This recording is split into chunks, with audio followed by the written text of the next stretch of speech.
జనసేవ చేయాలని ఉందో, ఇప్పటికీ గోదావరి నది ఒడ్డున ఇచ్చినటువంటి ఒక దత్తముక్తి క్షేత్రము, ఎన్ని వేల మందికి అక్కడ అపర కర్మలు చేసుకుంటూ సంతోషపడుతున్నారంటే, అప్పుడప్పుడు వెళ్ళి అక్కడ స్నానానికి కూడా, కుంభమేళానికి కూడా వెళ్ళినటువంటి 2 మాటలు వెళ్ళాను.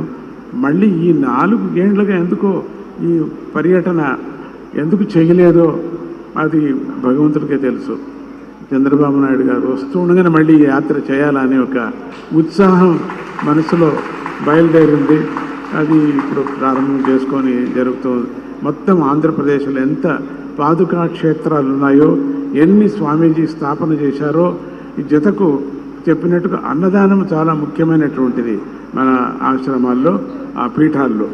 అట్లా ఆ కార్యక్రమాన్ని వాళ్ళకి ప్రోద్బలించి ఇంకా ఎక్కువ చేయండి అని చెప్పడానికి కోసం సంతోషపడుతున్న ఆ కృష్ణమ్మ, ఆ కృష్ణవేణి తల్లి, అది 2 సంగమం చేసినటువంటి సందర్భంలో కూడా స్వామీజీ వెళ్ళారు.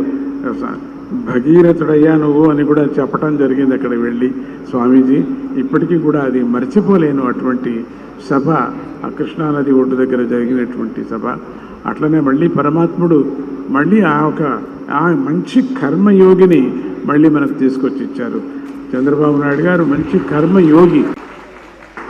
ఆయన ఏమేమి సంకల్పించారో, భగవంతుడు అమ్మవారు ఆయనతో ఏమేమి చేయించాలనుకుందో నిర్విఘ్నంగా జన సహకారముతో, పరమాత్ముడి యొక్క వాతావరణ సహకారంతో అన్నీ చెయ్యని అని చెప్పేసి ఈ సర్కార్కి మంచి భవిష్యత్తు ముందు ఉండాలని చెప్పేసి స్వర్ణాంధ్రగా మళ్ళీ నేను అనుకోవాలా అనేటువంటి మనస్సులో నేను సంకల్పం చేస్తున్నాను. ఎంత సంతోషమైందో, ఆ సంతోషానికే నేను వయస్సు లెక్క చేయకుండా, ఏమీ లెక్క చేయకుండా పరిగెత్తుకొని వచ్చాను. అన్ని చోట్ల తిరుగుతున్నాను.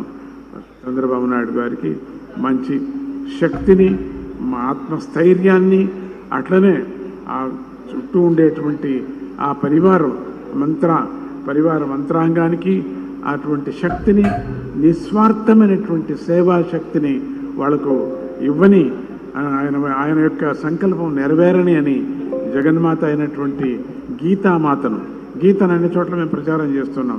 ఆ గీతామాతను కూడా ఈరోజు పారాయణం కూడా చేశారు. గీతా పారాయణం ఎంతోమంది గోల్డ్ మెడల్ కూడా తీసుకున్నారు.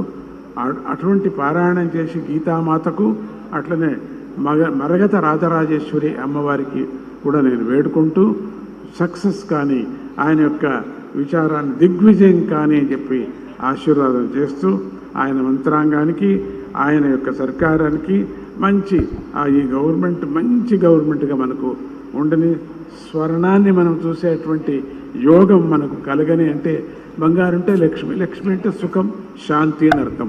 అటువంటి సుఖ శాంతులు ఉండని అని చెప్పి వేడుకుంటూ, ఇక మళ్ళీ నేను వదలటానికే ఇష్టం లేదు.